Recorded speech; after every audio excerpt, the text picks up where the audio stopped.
Halo pecinta film, jumpa lagi bersama kami di Kupas Film. Tempatnya cerita film asyik.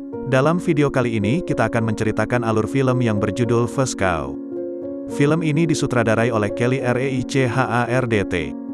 First Cow bercerita tentang perjalanan hidup dua sahabat di sebuah wilayah bernama Oregon Territory. Film First Cow ini mengambil latar waktu di tahun 1820. Sehingga membuat film ini memberikan kesan kuno dalam setiap aspek ceritanya. Film First Cow sendiri, diadaptasi dari novel karya Jonathan Raymond, dengan judul The Half of Life.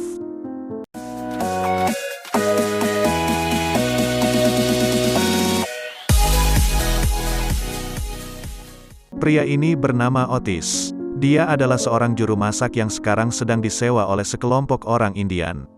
Orang-orang Indian tersebut menyewa Otis untuk memasak makanan selama perjalanan mereka ke suatu desa. Di tahun itu orang Indian masih hidup damai, dan orang-orang Eropa baru beberapa tahun datang ke Amerika. Otis di situ melaporkan pada salah satu orang Indian, kalau dia hanya berhasil menemukan sedikit bahan makanan di hutan dan tak cukup untuk makan mereka semua. Tetapi, orang Indian tak peduli. Ia malah mengatakan bahwa masalah itu sudah jadi tanggung jawab Otis. Malamnya, mau nggak mau Otis harus mau mencari lebih banyak bahan makanan lagi. Di tengah pencarian, terlihat ada seorang pria sedang bersembunyi di semak-semak. Pria tersebut bernama King Lu. Melihat kondisi King Lu, Otis langsung menolongnya. King Lu kemudian bercerita, kalau tadi dia tak sengaja menembak seseorang, setelah orang itu membunuh temannya, dan sekarang teman-teman yang King Lu tembak tadi, sedang mengejarnya. Mendengar cerita tersebut, Otis merasa kasihan. Dia lalu mengizinkan King Lu untuk tidur di dalam tendanya malam ini. Keesokan hari saat Otis bangun, King Lu ternyata telah pergi. Tak lama kemudian, waktu semua siap, Otis bersama rombongan orang Indian pun melanjutkan perjalanan mereka. Di tengah jalan, Otis kaget melihat King Lu bersembunyi di dalam gerobak tempat penyimpanan barang. Namun dalam hati dia lega, King Lu baik-baik saja. Setelah lama berjalan, mereka semua beristirahat. Ketika sedang mencari bahan makanan, Otis sampai ke sebuah sungai. Dengan perasaan senang, dia buru-buru mengambil jaring ikan. Saat sampai di tempat rombongannya istirahat, Otis panik melihat salah satu orang Indian membongkar gerobak tempat penyimpanan barang tadi. Otis takut kalau King Lu ketahuan, tapi waktu dicek, lagi-lagi King Lu sudah pergi. Di sisi lain, di desa tujuan Otis, terlihat ada dua orang pengemudi kapal yang sedang membawa seekor sapi. Karena orang-orang suku Indian tak pernah melihat sapi sebelumnya, kedatangan sapi itu pun menjadi tontonan orang-orang di sana. Beberapa saat kemudian barulah Otis sampai ke desa. Kontrak kerjanya pun selesai dan dia juga telah menerima bayaran. Otis lalu memilih pergi ke bar untuk menghilangkan kejenuhan. Di sana, dia mendengar obrolan orang-orang tentang sapi yang tadi datang ke desa sebelum dia sampai. Sapi tersebut ternyata didatangkan langsung dari Inggris oleh seorang bangsawan kaya. Tak lama kemudian datang seorang pria membawa bayi.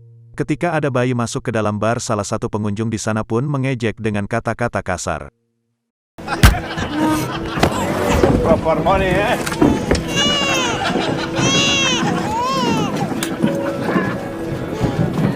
Waktu semua orang pergi, ternyata King Lu juga berada dalam bar tersebut. Saat kondisi bar telah kosong, tanpa sengaja King Lu melihat Otis. Di situ, King Lu menceritakan bahwa sekarang dia tinggal di desa ini. Ia kemudian ingin membalas budi dengan mengizinkan Otis tinggal bersamanya. Karena, dia tahu Otis selalu hidup berpindah-pindah tempat. Hari demi hari, mereka berdua lalui dengan saling bercerita tentang masa lalu masing-masing. Hingga saat sedang mencuci, Otis mengatakan kalau dari dulu ia ingin membuka sebuah hotel dan toko roti. Mendengar impian sang sahabat itu, King Lu pun berkata bahwa mulai sekarang mereka berdua harus bekerja keras untuk mewujudkannya. Besoknya ketika Otis mencari bahan makanan di hutan, dia melihat ada seekor sapi. Ternyata, apa yang dibicarakan orang-orang di bar kemarin itu benar. Otis merasa sangat bahagia. Setelah sekian lama dia tak pernah melihat sapi. Malam harinya, waktu Otis menceritakan pada King Lu tentang sapi yang tadi siang dia lihat. Mendadak, Otis teringat sebuah resep kue yang pernah diajarkan temannya, saat dulu dia bekerja di toko kue. King Lu lalu dapat ide, bagaimana kalau mereka diam-diam memeras susu sapi tersebut untuk dijadikan bahan pembuatan kue. Dan malam itu juga mereka berdua benar-benar melakukannya. I don't think you can get up there.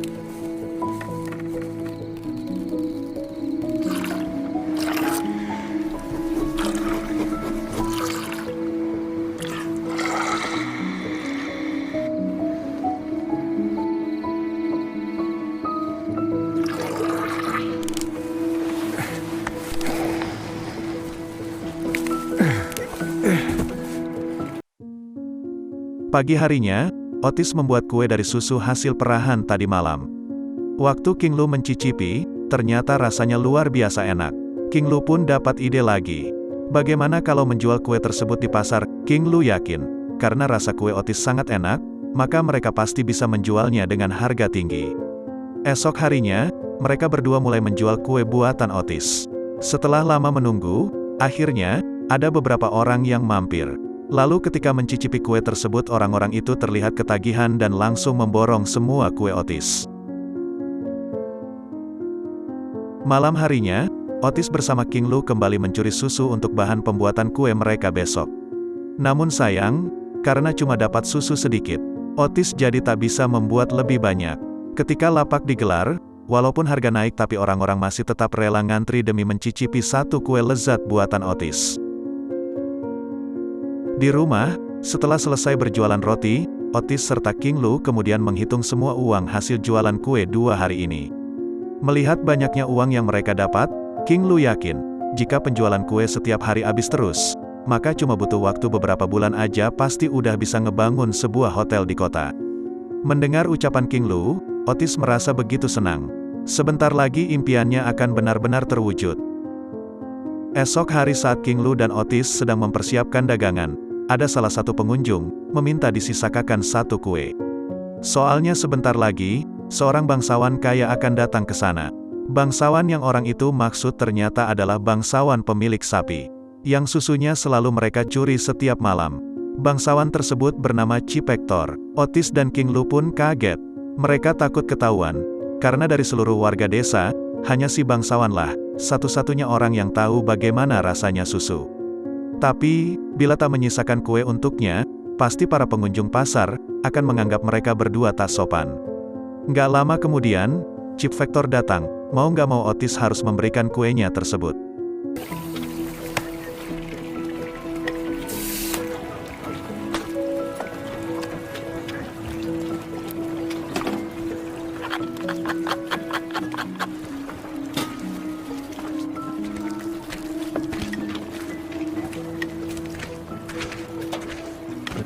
I taste London in this. It's very, very good. Dan beruntungnya mereka tidak ketahuan. Malamnya, mereka berdua masih nekat mencuri susu lagi. Sepanjang jalan menuju tempat sapi, King Lu terus-menerus membicarakan tentang pembangunan hotel mereka nanti. Ia benar-benar ingin mewujudkan impian sang sahabat. Besok hari, Chief Hector kembali membeli kue buatan Otis. Melihat kepandaian Otis dalam membuat kue, ia lalu meminta Otis membuatkan kue khas Perancis untuk menyambut kedatangan tamunya besok. Chief Hector juga mengatakan bahwa dia akan membayar berapapun agar Otis mau membuatkan kue pesanannya. Awalnya, Otis ragu menerima tawaran tersebut. Otis takut, teman si bangsawan itu sadar, kalau ada rasa susu di dalam roti buatan Otis, tapi, dia juga tak punya alasan kuat untuk menolak tawaran tersebut. Dengan terpaksa, Otis pun bersedia. Malamnya, ketika Otis sedang membuat kue, King Lu bertanya, apa yang akan terjadi jika suatu saat nanti mereka berdua ketahuan? Di situ, Otis mencoba menenangkan King Lu, semua akan baik-baik aja. Esok hari, Otis bersama King Lu datang ke rumah Chief Hector. Di dalam, Chief Hector terlihat sedang mengobrol dengan beberapa tamunya. Di tengah obrolan dia mengatakan bahwa dia mempunyai seekor sapi yang berasal dari Inggris. Ia kemudian mengajak para tamu melihat sapi tersebut. Di sana Chief Hector bercerita, dia bingung kenapa akhir-akhir ini sapi peliharaannya cuma menghasilkan sedikit susu. Awalnya dia mengira, mungkin sapinya lagi stres. Tapi pas ngelihat sapinya jinak dan nyaman dekat sama si Otis, Chief Vector mulai curiga. Setelah pulang, Otis mengatakan pada King Lu, tadi dia merasa kalau udah mulai mencurigai mereka. Namun, King Lu masih bersikeras akan tetap terus berjualan kue sampai tabungan cukup untuk membangun hotel di kota. Mendengar keputusan King Lu yang sudah bulat, Otis tak punya pilihan lain selain setuju. Malam harinya, saat sedang mencuri susu, Otis dan King Lu tak sadar kalau di dalam rumah Chief Vector masih ada seorang pelayan belum tidur. Si pelayan masih membereskan rumah setelah acara tadi siang. Waktu mau tidur, dia baru ingat kucing peliharaan Chief Vector masih di luar rumah. Sedangkan di atas pohon, King Lu yang melihat ada seorang pelayan keluar, dia langsung menyuruh Otis berhenti. Tapi tiba-tiba, dahan pohon King Lu patah, hingga membuatnya jatuh cukup keras. Mendengar suara tersebut si pelayan bergegas membangunkan semua orang di dalam rumah. Ketika mereka menemukan ada sebuah bangku di sebelah sapi kecurigaan jika selama ini ternyata benar. Bahwa Otis dan King Lu telah mencuri susunya, ia lalu memerintahkan semua orang mengejar mereka berdua.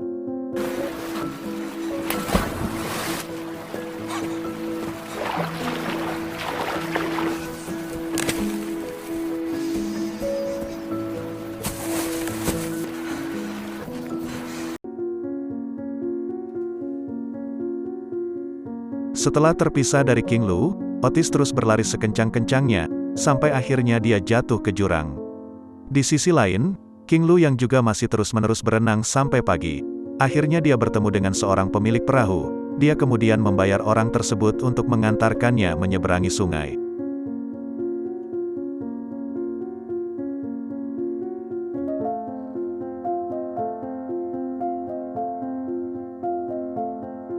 Sedangkan, Otis terlihat baru terbangun di rumah orang tak dikenal. Ternyata, tadi malam, orang itu telah menolong serta mengobati lukanya. Namun, karena dia tak bisa bahasa Inggris dan Otis juga tidak ngerti bahasa Indian, Otis pun memilih kembali tidur. Esok hari, saat rumah kosong, Otis segera pergi dari sana, dan dengan sekuat tenaga dia berusaha mencari jalan arah ke rumah King Lu. Sementara King Lu yang udah sampai rumah duluan langsung mengambil kantong berisi semua uang tabungannya. Tapi sayang, kantong itu malah nyangkut dan jatuh. Sebelum sempat diambil, para anak buah Chief Vector datang, lalu menghancurkan seluruh barang-barang di rumahnya. Ketika mereka pergi, King Lu merasa begitu sedih rumahnya kini telah hancur.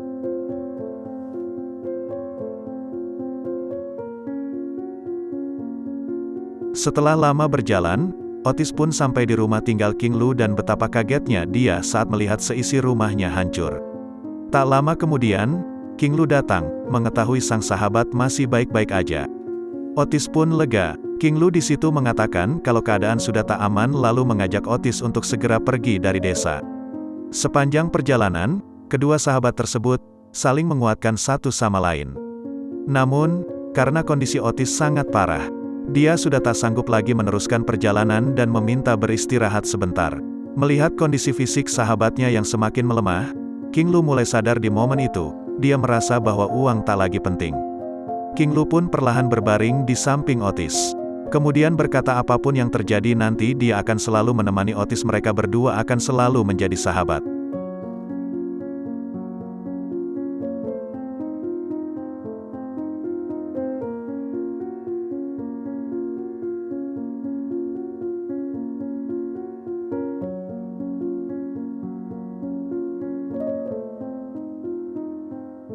Berpuluh-puluh tahun berlalu, terlihat ada seorang wanita sedang bermain bersama anjingnya di taman. Tiba-tiba, anjingnya berlari ke sebuah pohon, kemudian menggali tanah di sana.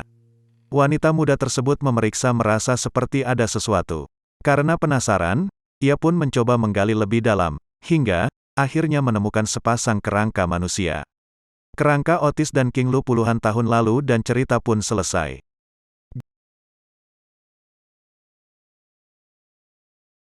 Jangan lupa like dan subscribe biar tidak ketinggalan video terbaru lainnya.